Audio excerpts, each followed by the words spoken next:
I'd like to show you why knowing your why is the start of your journey. Without a strong why, it can be so difficult to reach your maximum potential. My name is Dr. Jason Balara, and every week I meet with real estate investors and mindset specialists that are taking action in order to build a life according to their own terms. We will break down what drives successful people and allows them to achieve at such a high level. If you are a professional wanting to break through, or simply someone that wants to hear an inspiring story, the Know Your Why podcast is made for you. Hi everyone, I'm Jason Balara and this is the Know Your Why podcast. Today I'm here with Chase Tolleson. Chase is a life and fitness coach. He helps men become the person who lives their dreams. Chase, thank you so much for coming on the show today. Let me start by saying that. Jason, thanks for having me. I'm very glad that Austin made the connection. I'm looking forward to this conversation. Yeah, me too. As I mentioned, these mindset talks, I know that you're gonna kind of probably blow my mind here. So I'm really excited about this one. I'm looking forward to it. But why don't you just start by giving us your background, kind of, where you came from and what you're up to today. Yeah, I'd love to. Thank you. So background, when I was 4 years old, my dad had a weight bench in his bedroom. Fitness, lifting weights, going for bike rides was just a thing growing up. Like I stayed moving. My pastime was riding around the neighborhood with no handlebars and listening to music when I was a kid. I like to move. I like to be moving. Even to this day, if I'm at a party or a get together, I'd rather be playing, throwing a frisbee or playing bags than doing something else. That being said, that translated into when I was 12 and 13, I was very, very skinny, like stick thin with a size 8 head. So I had some proportions to make up for. So I started lifting weights. That went through high school. I succeeded in adding some muscle as a 16, 17-year-old. I had little direction though. And that was due in part to the fact that my dad was a second generation United pilot. I was supposed to be a third generation until 9/11 happened in 8th grade. And the cash wasn't there for me to take flight lessons. And I fell out of love with that industry with how their contracts changed and what the airlines started doing. So fast forward to college days. I didn't go to college. I tried. And by try, I mean, I signed up. I had a 0.742. So I didn't really try. And then I went into the Navy for 4 years from age 21 to 25. I grew extremely disenfranchised with a broken leadership system. I had went in trying to be a Navy SEAL. I got told before I went in that I could get a SEAL contract. So I sold my car to pay for LASIK surgery. I ran and I swimmed. I paid $4,000 out of pocket for LASIK in 2009. And I was ready.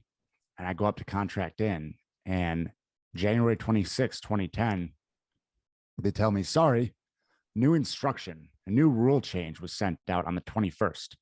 Your misdemeanor arrest for a possession charge when you're 18 is no longer waiverable.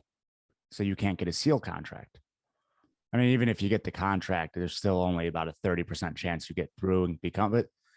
They shot me down there.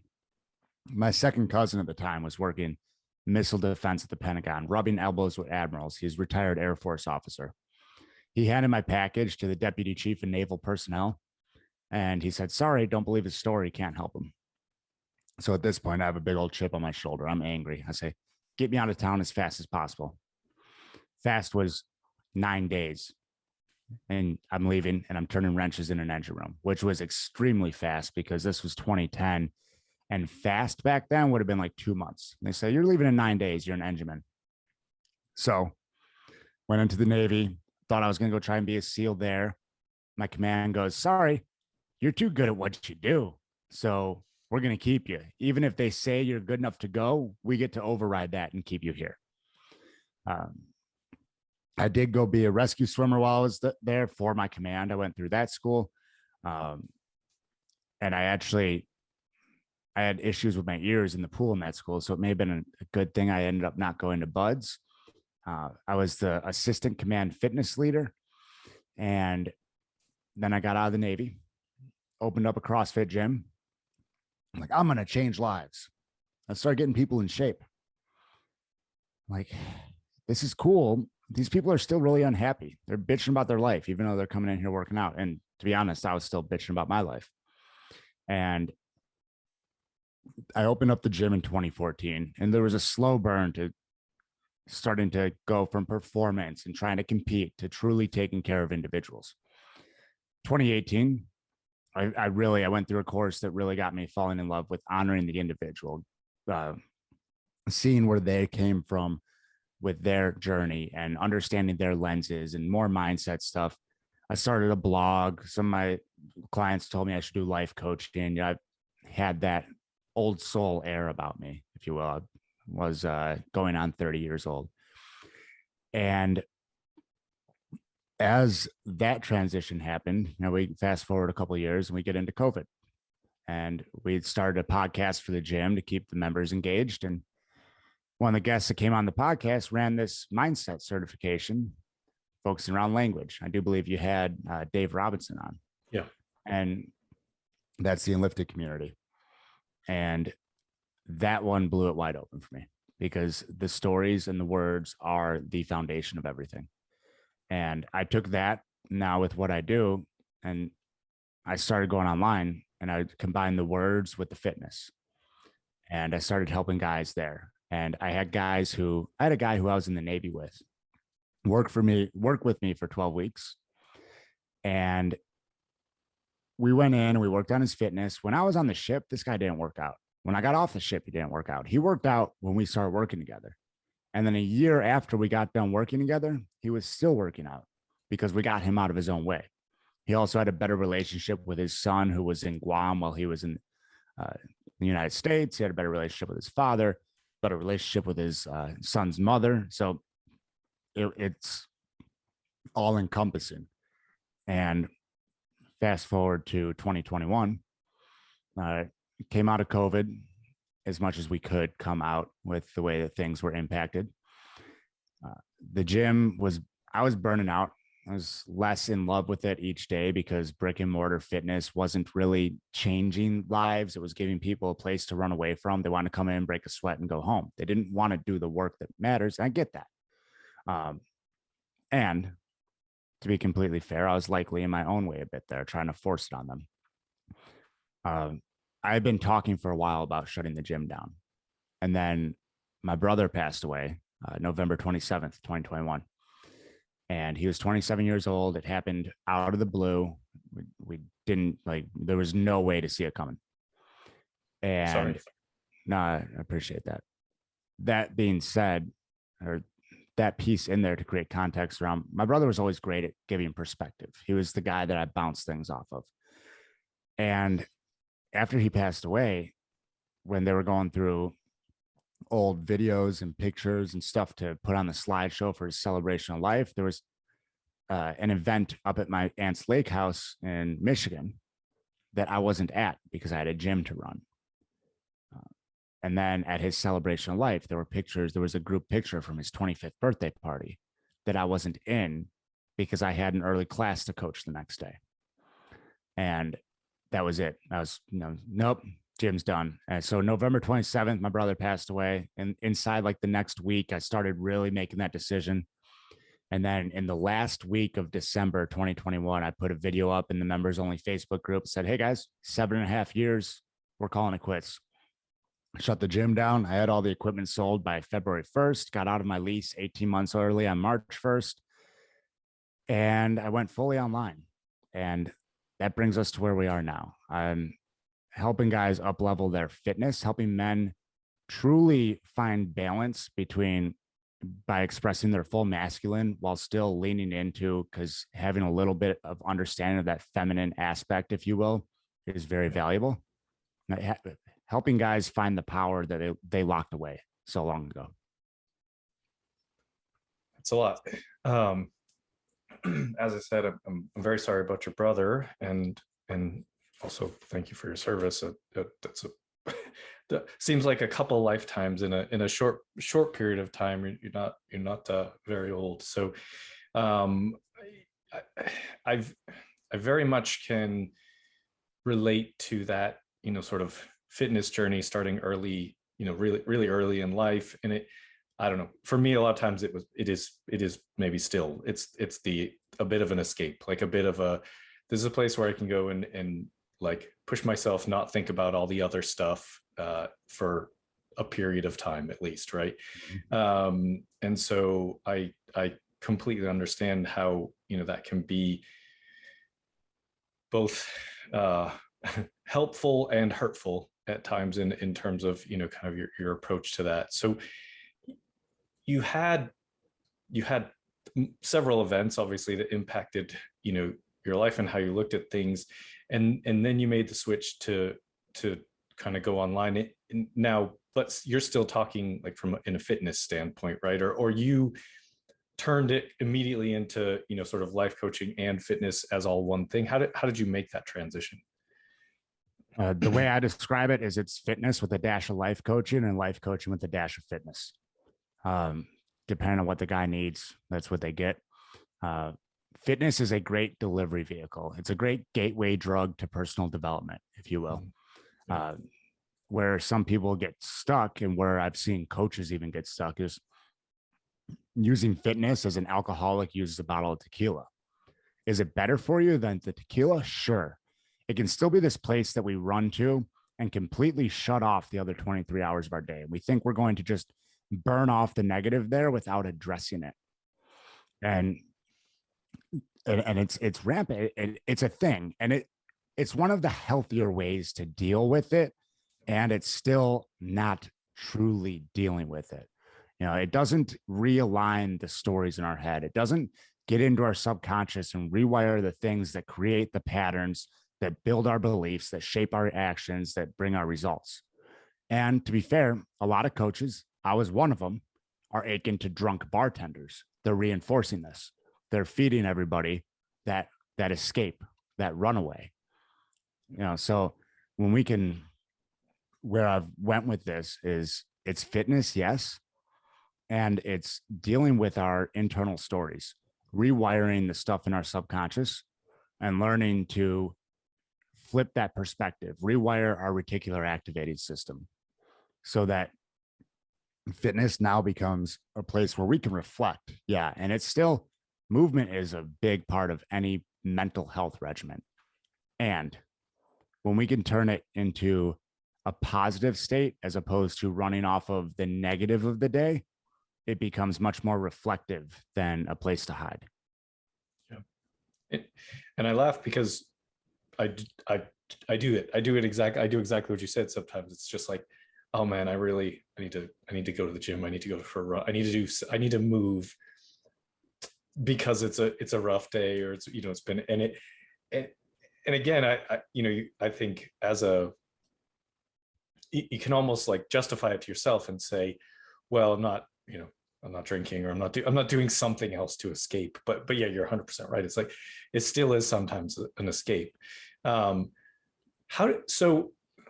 this is going to end up just being me asking you a bunch of questions about me because Let's go. because this is so applicable.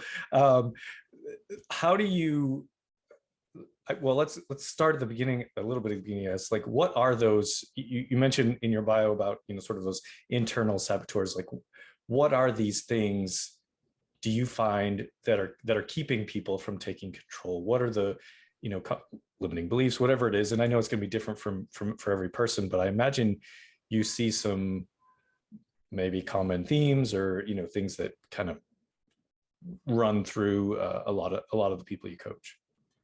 I see a trend. And while, yes, the underlying stories themselves, the stuff in our subconscious that created this trend can differ from individual to individual. The trend is this with men. We all have a fire within us, right? And that fire oftentimes burns hot at one point or another. And we burn ourselves, or we burn someone else, or somebody else's fire burns us, which when we dig into projections, likely that was our own fire feeding off of theirs and burning us. So then, in an effort to play it safe, we squelch our own flame. We put it out. We put a lid over the fire pit. We douse it with water. And a lot of guys will leave it at that. and they'll still end up finding some sort of success in life. But that flame, that true sense of passion and purpose has been squelched. And while it might still be lit, they have this feeling in the back of their head that there's something more. And mastery comes when we can rekindle it and then take it out, put it on sticks, and juggle our own fire and learn to dance with it, swallow the fire. And that's the trend that I see is we, especially as men, we have this uptick in hormones and these angry days.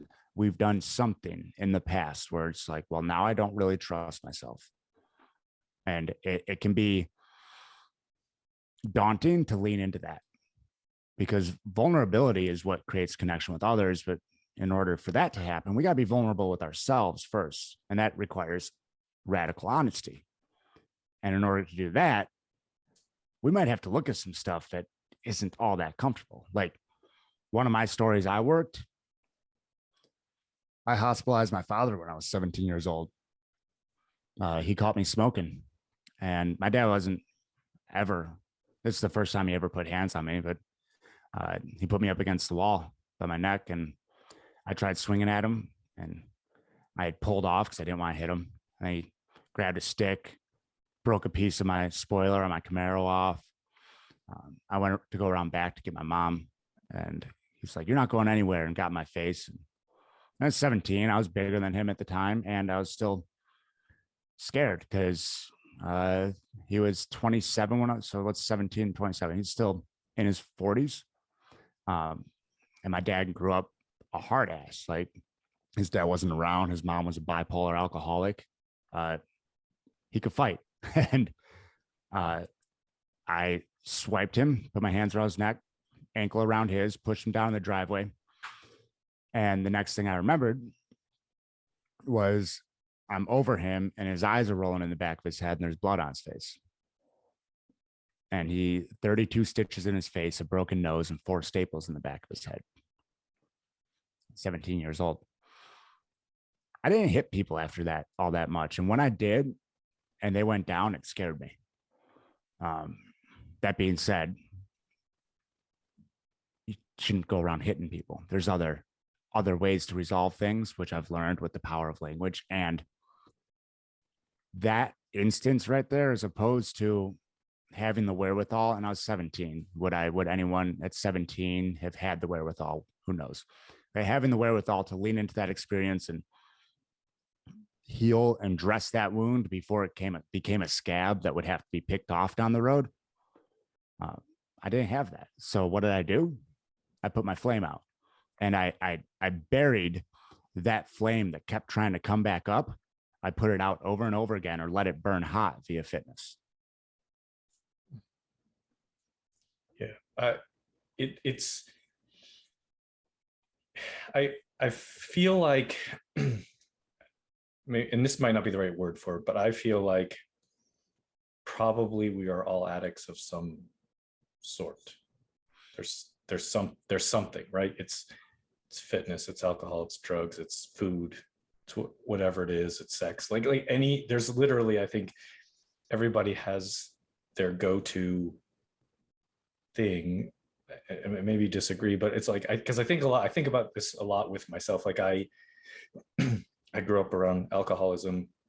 I've never drank. I saw enough of it to know that was a bad idea for me. Like I feel like I know if I did, I would be an alcoholic. Like I don't. And so I luckily never did. But there's it's fitness, it's whatever. It's like, my wife jokes, it's like, I don't eat, I do a lot with fitness, but I also, if there's a package of cookies, I don't eat a cookie. I eat like a lot of cookies. And then I'm like, I got to work out to get these, I work out to not gain weight from that. But so, I feel like the more I think about it, the more I think like we all have a thing. We all have, and maybe that thing is the thing that we're using to put that fire, or keep that fire at bay, or whatever. Yeah.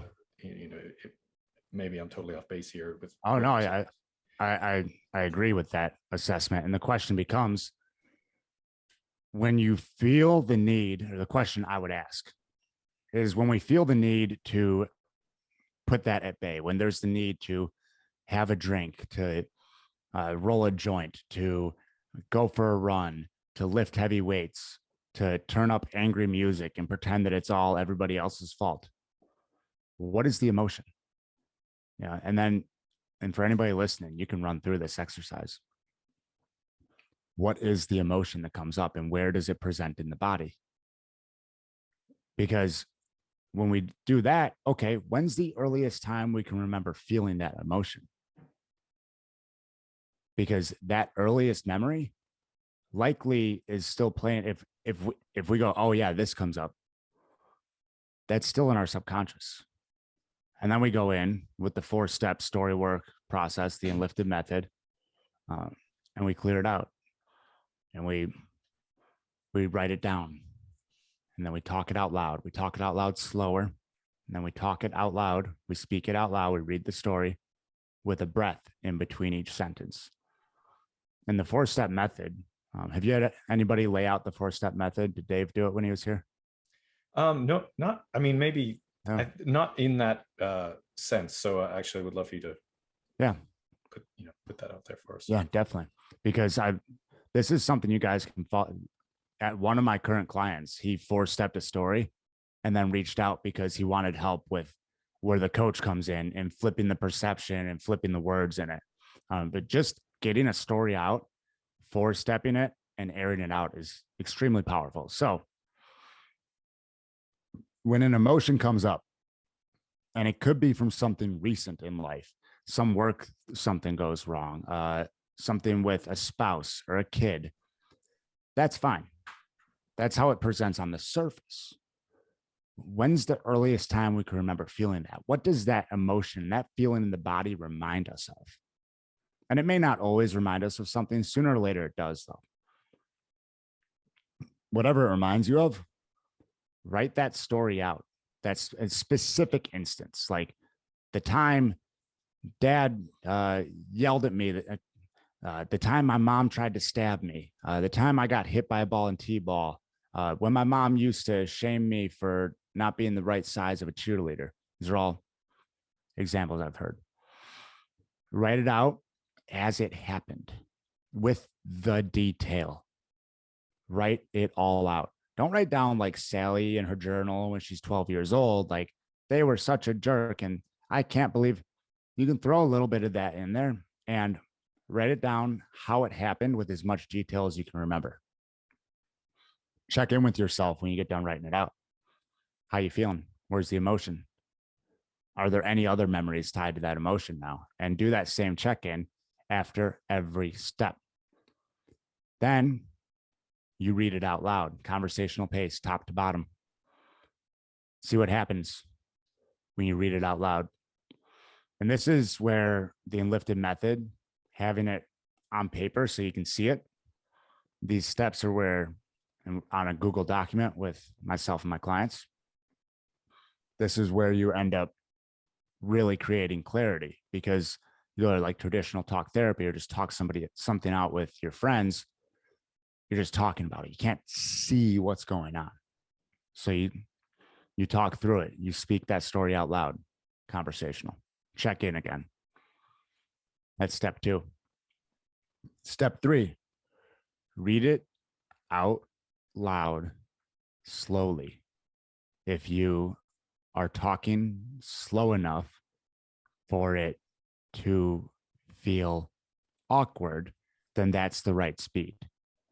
And this is really going to make you sit in it. A lot of times, especially for emotionally charged stuff, I see people on that first read, they go through it and they'll completely gloss over words or add things in, little context to things, verbally.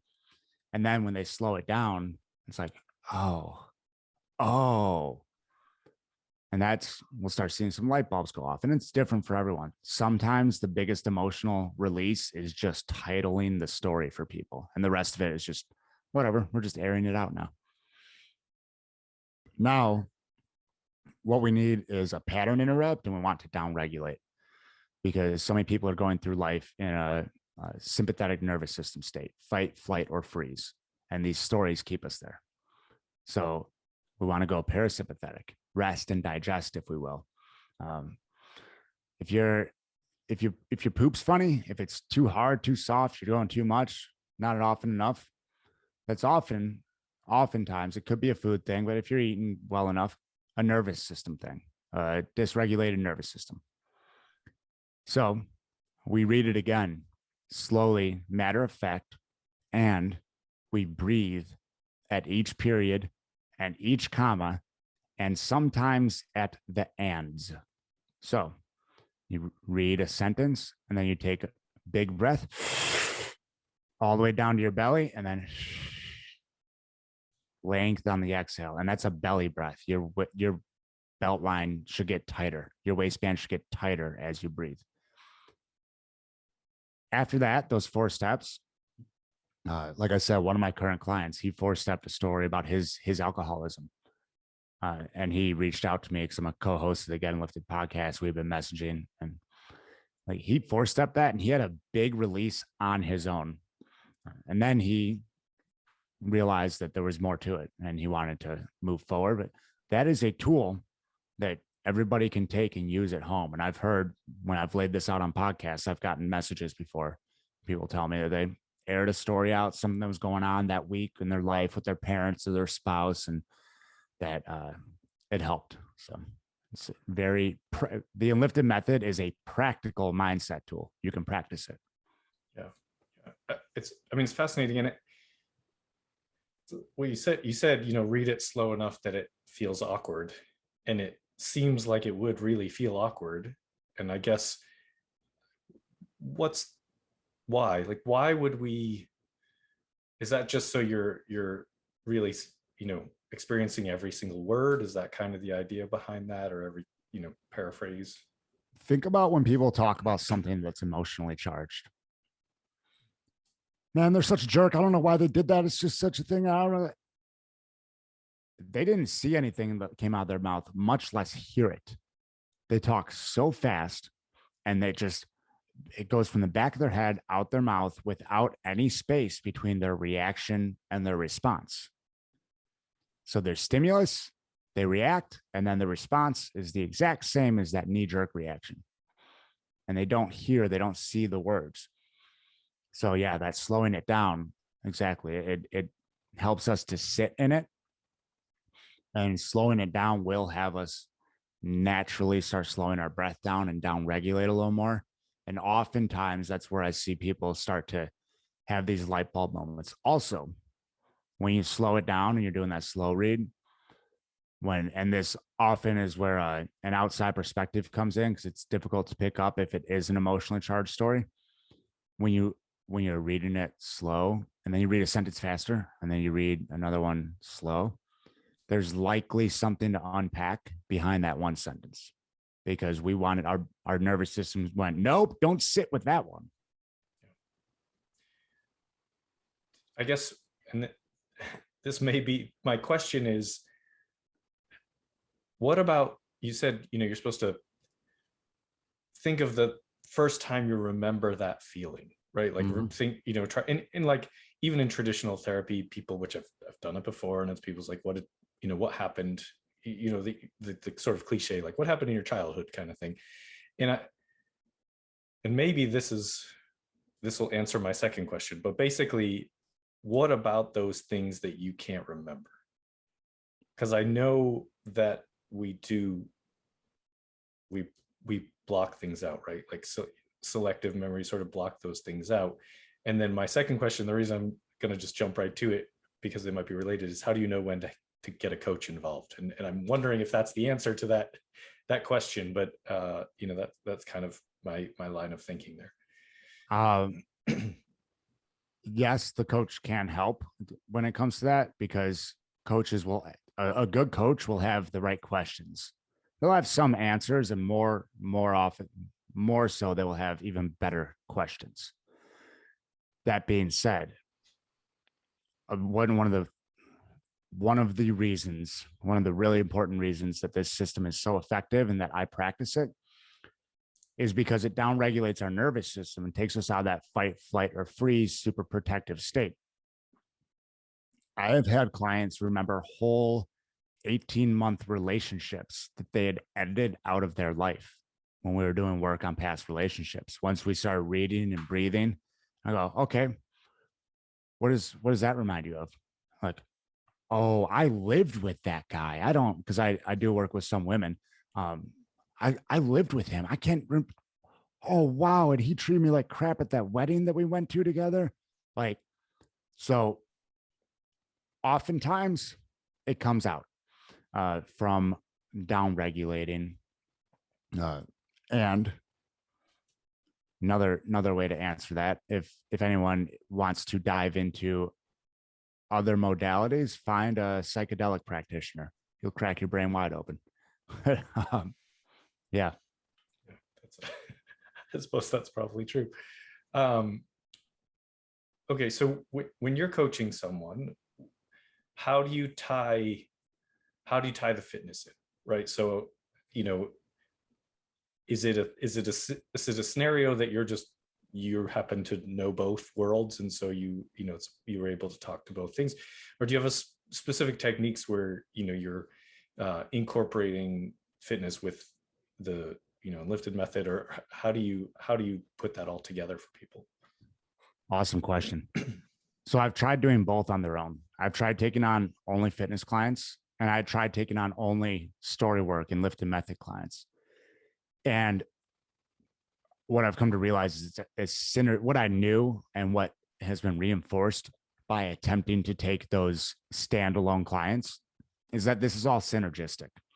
While no, fitness is not therapy, it is an important part of moving energy, because if we look at the body as a conduit for energy, and the emotional body for stored traumas, the limbic system, we want to have a clear conduit, a clean channel to be able to move that energy, because trauma stores in our tissues. So there is something to that therapeutic side of fitness. And until we take a look at those things and truly address them, that stuff's going to stay swimming around in our tissue. So how I do it is I was doing it case by case. I still do to an extent. I still take one-on-one clients if they'd rather. And what I do now is I have a group ran program, a cohort model, and my one-on-one clients and my group guys all get access to the Primal Man Pathway online program. And that has 6 modules on identity, from things with the words, and breath, journaling, all kinds of pieces. There's 3 more there for action, celebrating your wins, stuff like that. Because you know how many people can't take a compliment? We'll come back to that. And then lifestyle. There's 6 modules on lifestyle. And it's all, anybody can overcomplicate something. Usually anybody is a much meaner word, and I'm feeling nice today.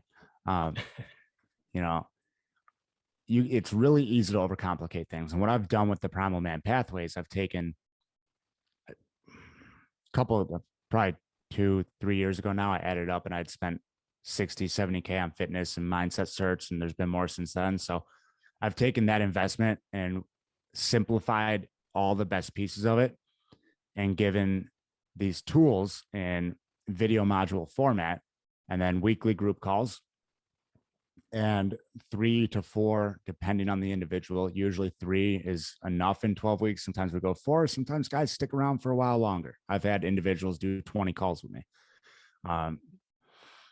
And inside the 12 weeks, generally 3 calls where we clear some stuck on the first 2. And by the 3rd one, we're celebrating some wins. We're owning our power.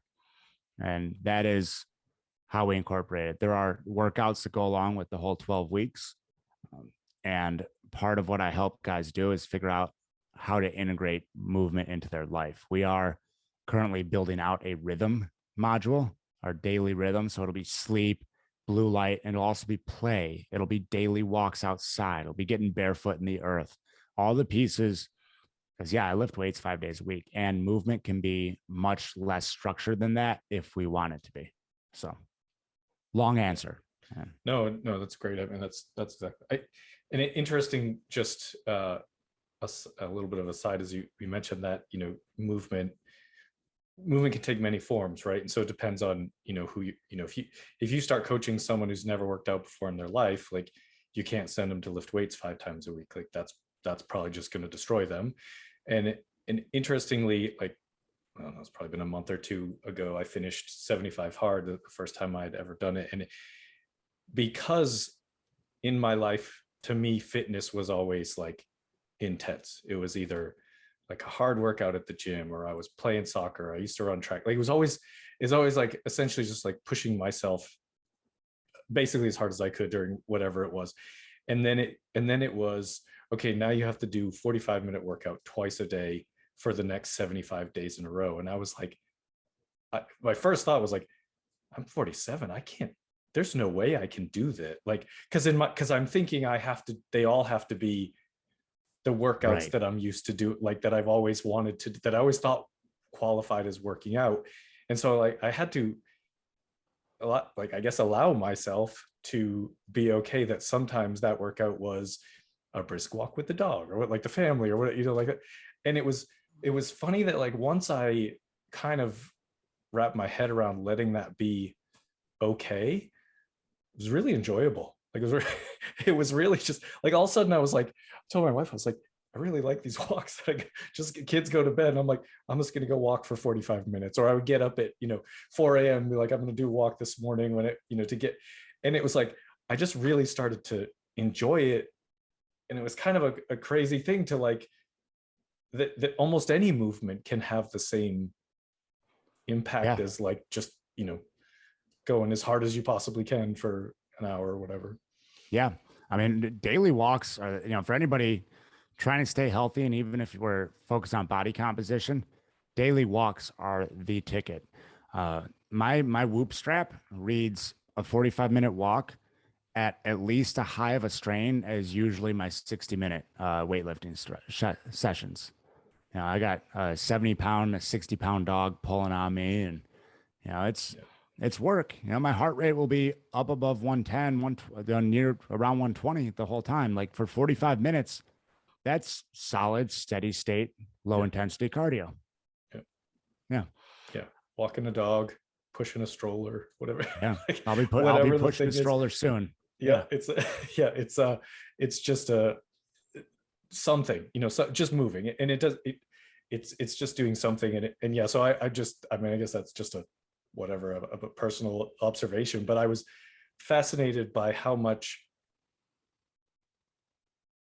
the exercise, the type of exercise and movement that I thought didn't really count, right? It was like, if I in my head, I was like, if I'm not exhausted afterwards and like really, really beat, then it probably didn't count.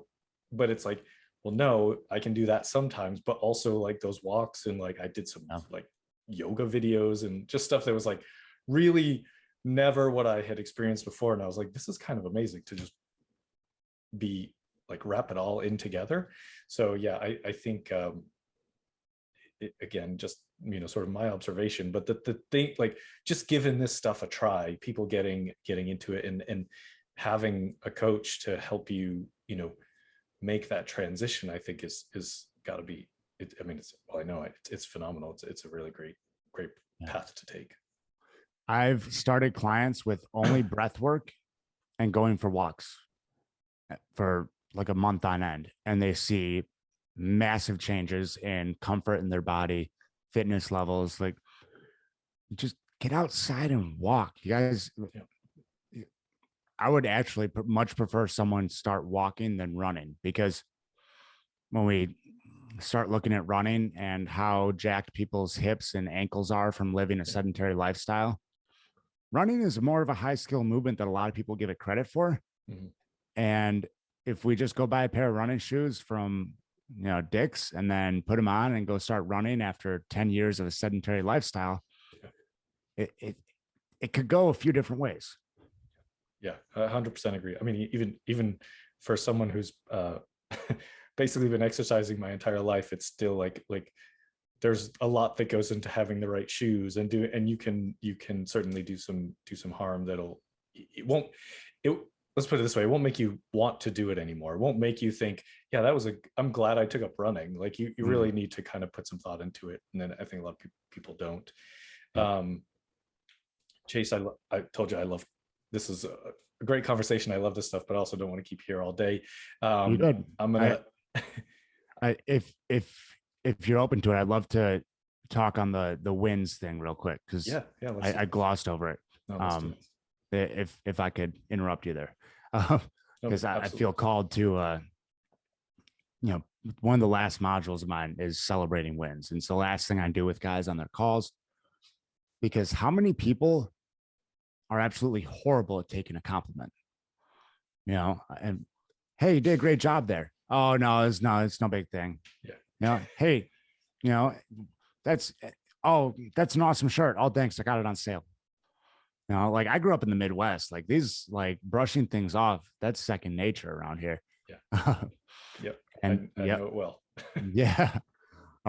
And when we can get to the point that we can hear a compliment and say, thank you, and believe it, oh man, that's powerful. Like that is a game changer. And we're taught so often humility, and this humility comes across in playing small. And we end up, again, locking our power away. And we brush off our accomplishments and the things we do, or the nice things people have done for us or said about us.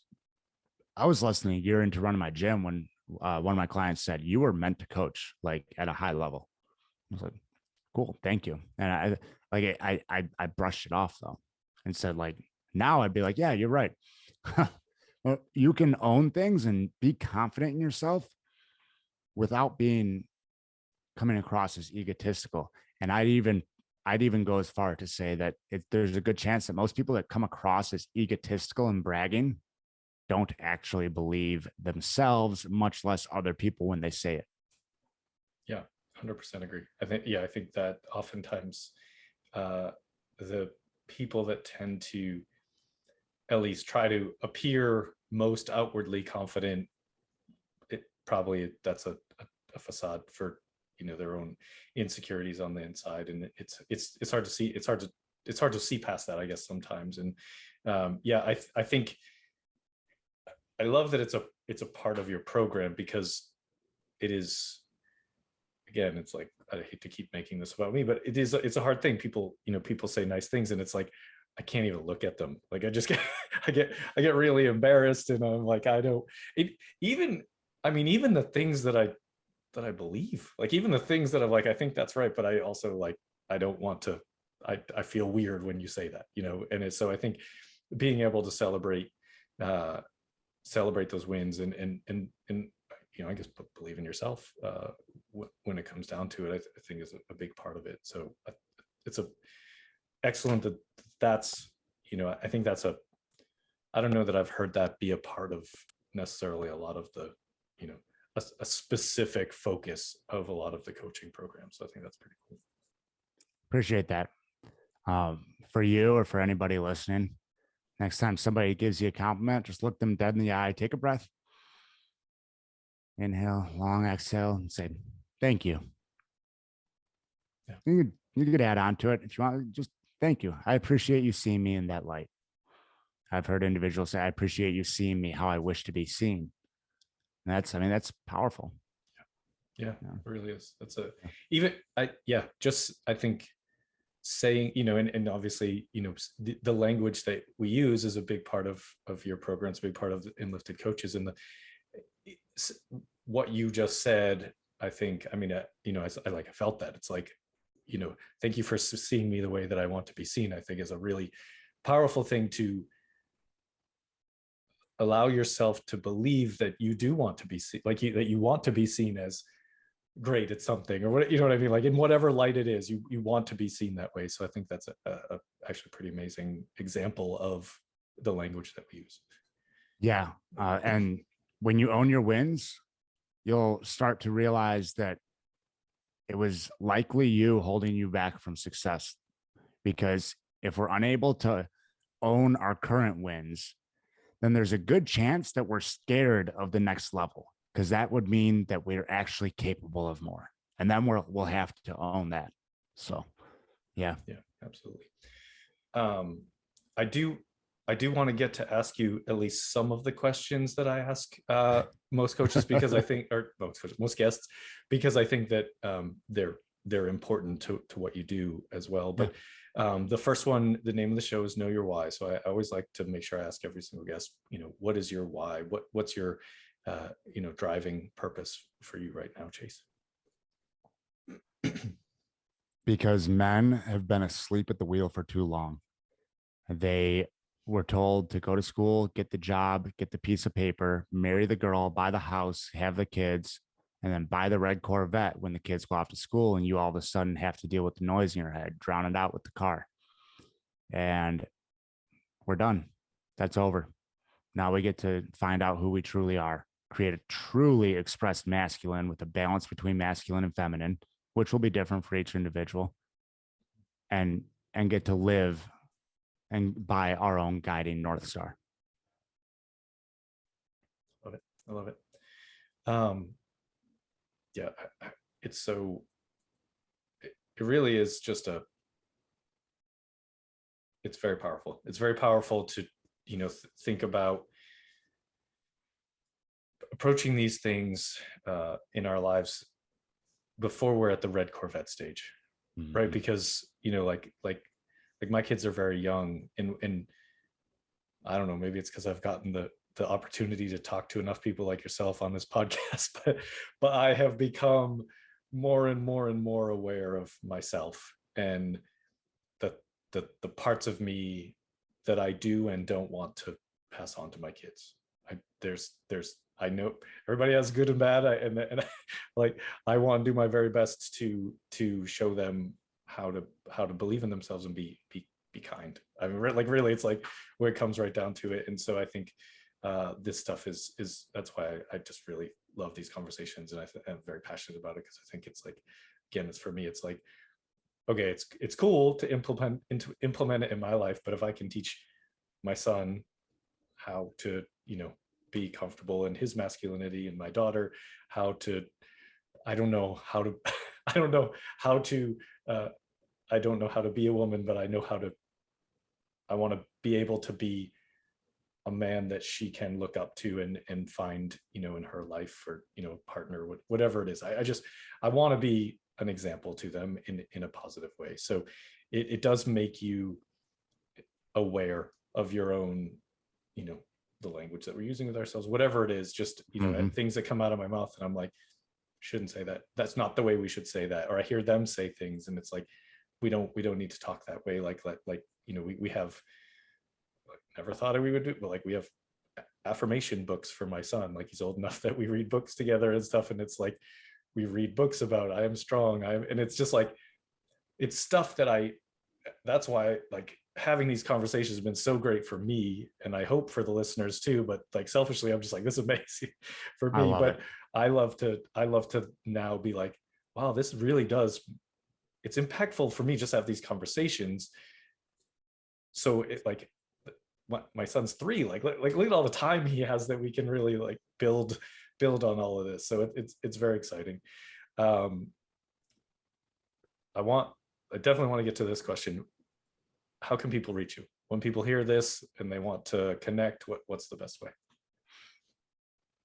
Instagram is the quickest and easiest way, at coach_Chase_Tolleson. ChaseTolleson.com. You can book a call there, and you can also sign up I send out weekly update emails. So if you're kind of tiptoeing around wondering what it's all about, each of those weekly updates has a fresh testimonial, because every time we get on a group call, one of the guys has something new and cool going on.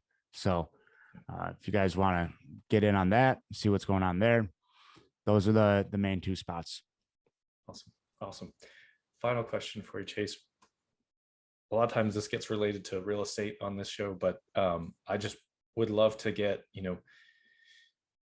piece of advice from you that related to someone who, they're trying to make a change. They're trying to kind of rewrite those stories, sort of really get